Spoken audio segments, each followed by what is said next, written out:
Tenemos a 40 en el Zoom, más de 413 en el Instagram. Así que, hola Nicolás, buen Buenos día. días, ¿cómo te va, ¿Cómo Horacio? estás? ¿Se escucha bien? Espero no haberte ahuyentado, pero necesitaba blanquear esta situación porque si no me parece que estamos contribuyendo a un conflicto que no debería ser tal. Entonces, te agradezco enormemente la valentía de que estés acá y que puedas expresar también tu opinión, aunque no sea parecida a la nuestra. Te escuchamos. Bueno, buenos días a todos, muchas gracias por la invitación. Voy a ser breve y ya veo que hubo referencias en la introducción a la cultura popular, a la literatura, y bueno, van a ver que a lo mejor hacemos alguna referencia también a un par de filósofos sobre el tema, porque este tema atañe fundamentalmente a temas, o ponemos analógicamente a temas epistemológicos, tiene que decir, vamos a hablar de la percepción notarial de los hechos. Acá viene el problema. Podemos notar dos grandes vulnerabilidades del sistema, dos cuestiones a apuntalar y a modificar y a tal vez recrear a través de la ley. Una es, vos lo anticipaste en la charla preliminar, una es la falta de contacto directo, es decir, el medio, la plataforma, y otra es el problema de la identificación del requirente. Miren, respecto de lo primero, ¿cómo es la cuestión de la fe pública y el contacto directo que requiere la fe pública? Podemos decir que todo lo que percibe el notario y queda plasmado en el documento notarial está rodeado de una fe pública. Lo hecho por el escribano o lo narrado que hicieron delante de él o las cosas que él percibe por sus sentidos que mayoritariamente se consideran la vista y el oído. Esto no trasciende o no se extiende a una plataforma de comunicación remota, no por un medio de comunicación, es decir, una videoconferencia. Porque acá hay un problema que podemos, ya les decía, hacer una analogía con lo epistemológico.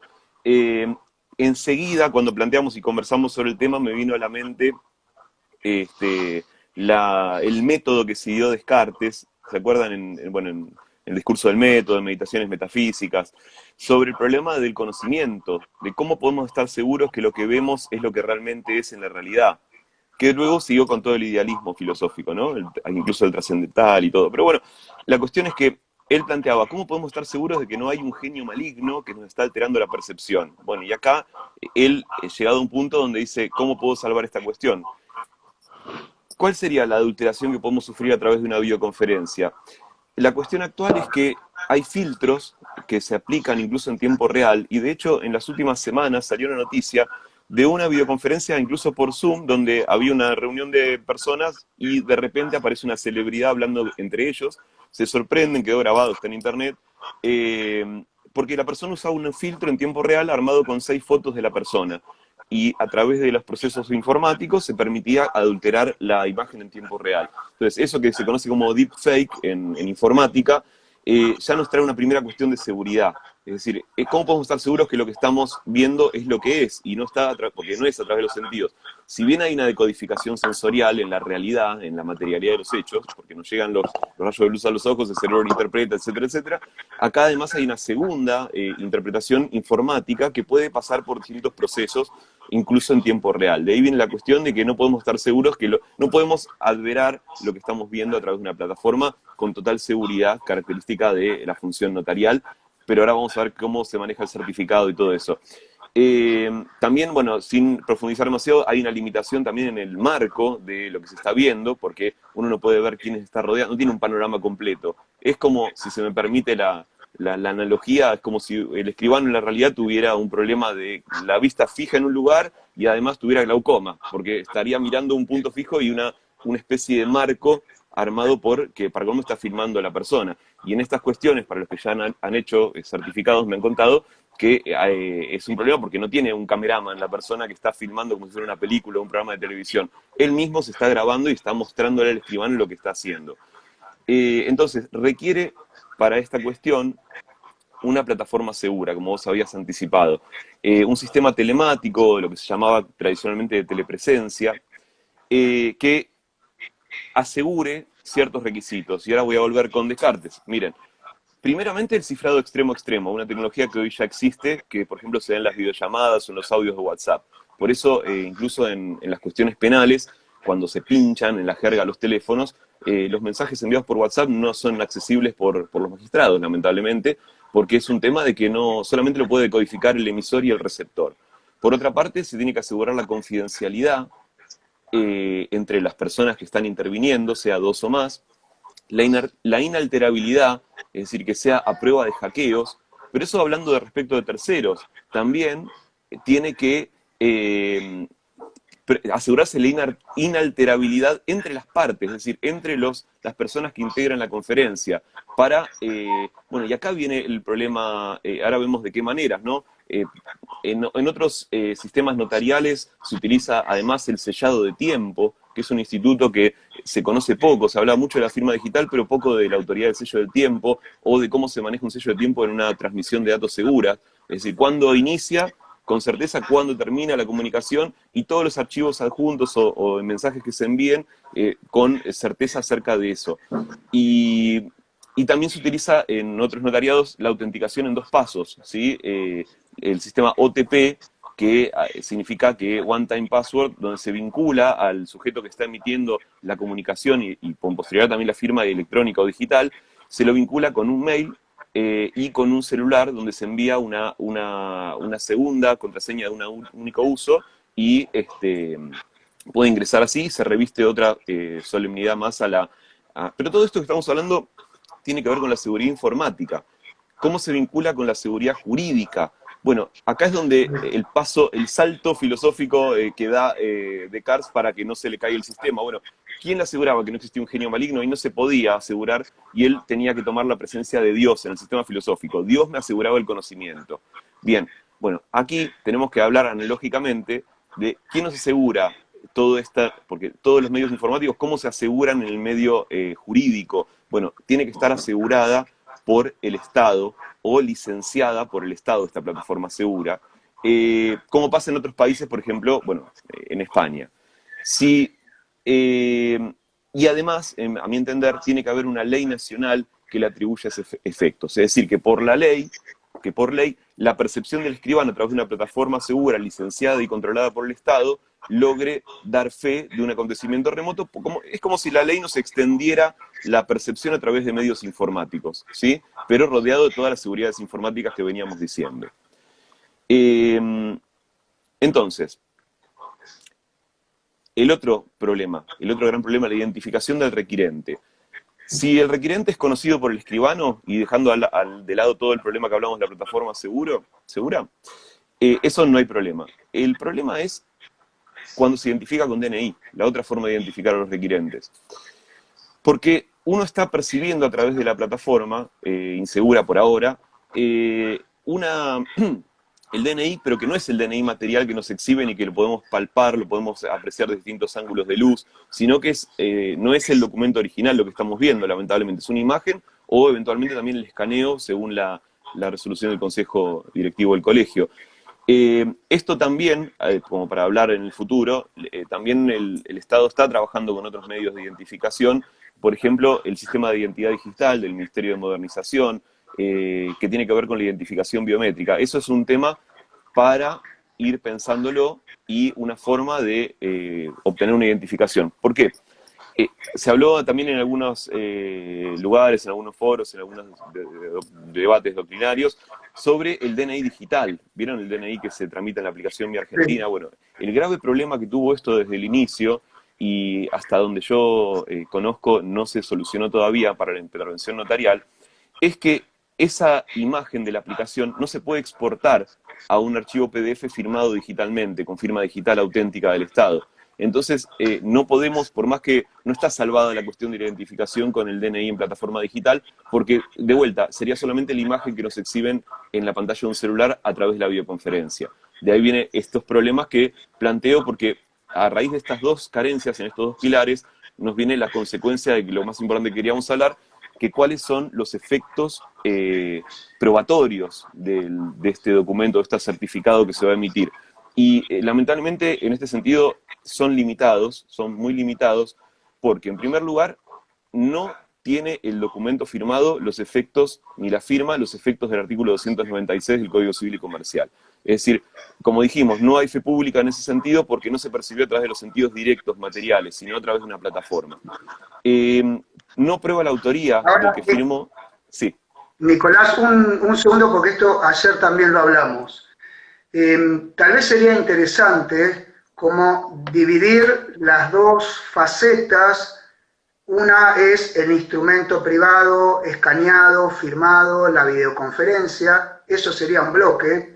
Exacto. Y el otro bloque es el certificado en sí, que es un documento notarial, instrumento público, que tiene fecha cierta, que simplemente con un escribano constata por su sentido que alguien está haciendo una videoconferencia, podrá o no guardar copia de esa videofilmación, podrá o no guardar copia de ese instrumento privado escaneado, con lo cual hay dos cosas bien separadas en esto, y es como que el certificado tiene vida propia, y eso si se impugna, se impugnará con las vías del 296, y el otro aspecto es el que se trata de integrar, que será un medio más de prueba de autenticar la firma por el 314, donde complementado, sirve o no sirve, alguien podrá optar de usarlo, alguien podrá optar de impugnarlo.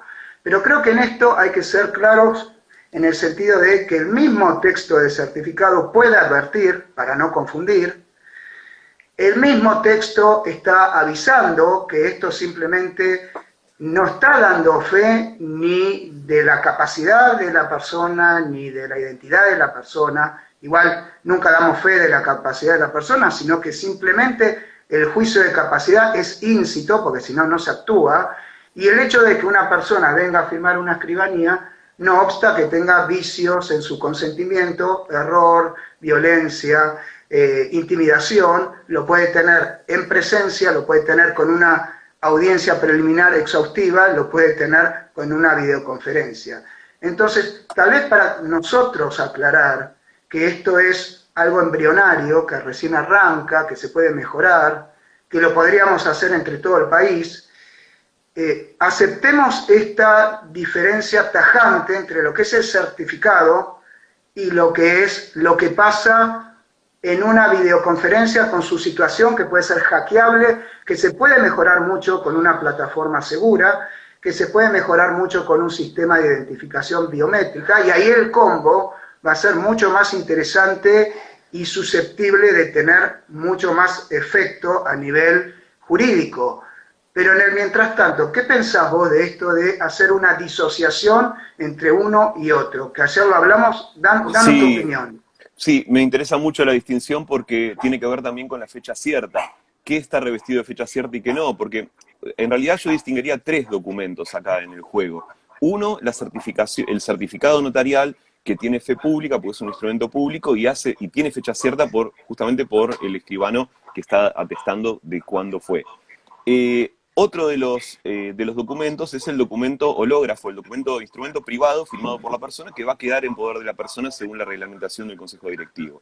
Ese no tiene fecha cierta porque no hay forma de vincularlo a la manera de una certificación de firmas.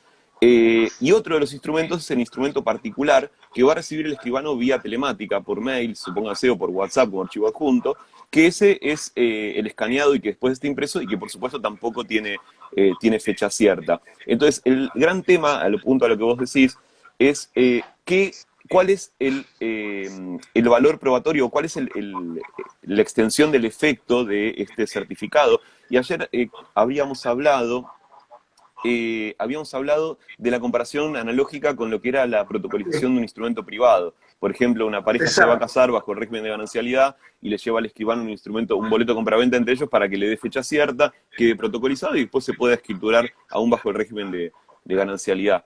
Uno cuando lo protocoliza, ¿cuál es el efecto probatorio, el efecto que le da la fe pública? Bueno, que se incorporó tal día y tal fecha, tal documento original, pero no, en realidad no queda salvada la identidad de los comparecientes, perdón, de la parte, pues lo puede solicitar otra persona, y ahí viene el problema, ¿no? Que ¿hasta dónde llega? Lo que habíamos hablado ayer era que la autenticidad en el caso de una certificación de firma, lo que queda auténtico es la certificación y no esparce su autenticidad al instrumento privado, lo mismo que un boleto de compraventa o un acta de designación de administrador de un consorcio, porque yo se la llevo a un escribano y lo eleve a escritura pública, no significa que va a tener la fecha cierta del instrumento privado, sino que va a tener la fecha cierta de que en ese momento me dieron un papel que era un acta, que de hecho también lo hablamos. Cuando se vende un campo, una sociedad hace un acta de asamblea, hace un acta de directorio, firman todos los accionistas, asamblea unánime, y nadie le pide que las firmas contenidas en ese acta estén certificadas por escribano. Da por sentado que el representante legal que viene está legitimado. Y después, si hubo una truchada con las firmas o hubo alguna cuestión de sustitución de personas,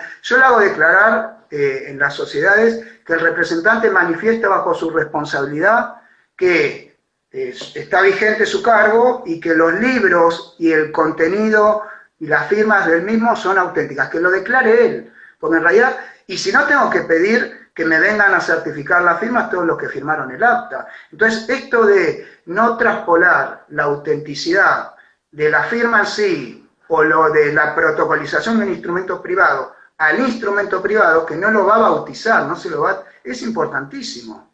Y con esto está perfecto. Yo lo que quería decir, con eso quería terminar, entonces el efecto probatorio finalmente es, va a ser un elemento más para que el juez, a través de su sana crítica, decida frente a un caso de un enfrentamiento judicial.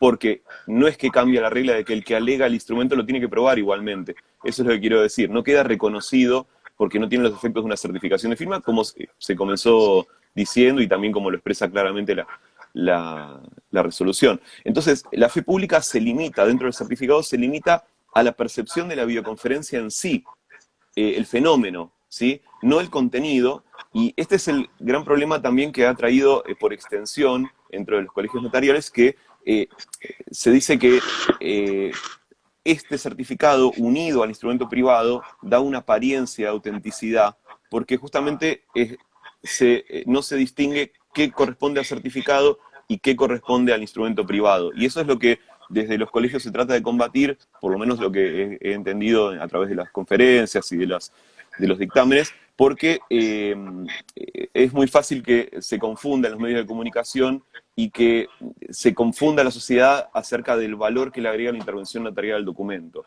Entonces, ese es el gran problema y por eso urge mejorar estos dos aspectos de los canales de comunicación e identificación para bueno, darle mayor valor. Esto, si está reglamentado, si está licenciado un canal de comunicación seguro, ya tiene otro valor probatorio incluso para el juez. Ya pasaría de ser de un indicio, pasaría a ser a lo mejor una presunción nominis, o si tiene el efecto de la ley, también a lo mejor la fe pública, ¿sí? El día de mañana que se modifique la ley. Nicolás, ¿te acordás el año pasado que hubo algo similar con el tema de los boletos de compraventa en unidades funcionales a construir, que no había entrega de posesión, que se iban a inscribir en los registros, que al final salió únicamente en Cava, después casi nadie no adhirió ninguna, y los medios confundieron que el boleto con firma digital iba a suplantar a la escritura pública, y salimos, bien, todo el notariado, a aclarar qué era boleto y qué era escritura de transmisión de dominio, y que una inscripción registral no iba a cambiar, y bueno, en efecto, nunca tuvo operatividad ese plan, porque también tenía otras cuestiones relativas a garantías que se ofrecían sobre los mismos boletos que son derechos personales, o sea, no funcionaba, hacía agua por todos lados, pero jurídicamente el notariado se unió y defendió la escritura pública, y estuvimos ahí todos juntos y fue excelente cómo nos abricolamos y cómo nos blindamos, y ahí defendimos nuestra función en la escritura pública. Ojalá, yo no soy creyente, pero no creyente en una religión, sino que creo en Dios, en una energía superior, que podamos unirnos de vuelta y mejorar este sistema entre todo el país, que lo podamos usar todos, que no hablemos de competencia desleal, que no haya diferencias entre las provincias, porque ahora más que nunca tenemos que estar unidos. Así que te agradezco tu aporte, la verdad que fue un placer. Yo te tenía de prestigio, de que dabas clase con Abella, y ahora me doy cuenta que confirmó todas mis expectativas. Así que un abrazo enorme, gracias por tu testimonio, por tu valentía, y bueno, te vamos a convocar seguramente otra Muchas vez, gracias. porque fue muy claro. 1.000.000 de gracias, ¿eh? Muchísimas Y ya te gracias vas y a un enterar abrazo las grande a todos. repercusiones en breve. ¿Eh? Muchas gracias y un abrazo grande a todos, les decía. Gracias. Un abrazo, Nicolás. Hasta luego. Hasta Gracias. luego. Hasta luego. Bueno, increíble. Increíble. Bien.